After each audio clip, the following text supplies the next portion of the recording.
ఆంధ్రాకి మాత్రం ఒక అద్భుతమైనటువంటి నెట్వర్క్. అది గ్రామ సచివాలయ నెట్వర్క్, వాలంటీర్ నెట్వర్క్. ప్రతి 40 మందికి ఒక వాలంటీర్ ఉన్నారు, ప్రతి 2000 మందికి ఓ సచివాలయం ఉంది. కాబట్టి ఏ పనైనా సరే జనాల దగ్గరికి అత్యంత వేగంగా రీచ్ కావచ్చు.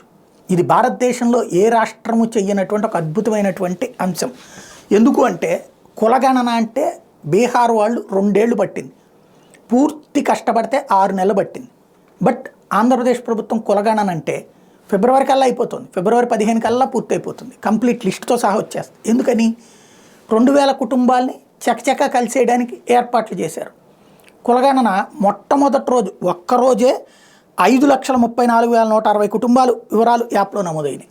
5,36,000 కుటుంబాలు 5,36,000 జనం కాదు, టోటల్ ఆంధ్రప్రదేశ్ జనాభా 1,65,00,000 కుటుంబాలు. 1,65,00,000 కుటుంబాలు 5 లక్షలు ఫస్ట్ రోజు అయిపోయింది. రోజుకు 5 లక్షలు వేసేసుకుంటే చకచకా నెలన్నరలో పూర్తి అయిపోతుంది. తద్వారా లెక్కలు ఈజీగా తొందరగా వచ్చేస్తాయి. ఇది ఆంధ్రాకి అంటే ఏ కులాల వాళ్ళు ఎంతమంది ఉన్నారన్నటువంటిది ఫిబ్రవరి ఎండింగ్ కల్లా బయటకు వచ్చేటటువంటి అవకాశం ఉంది.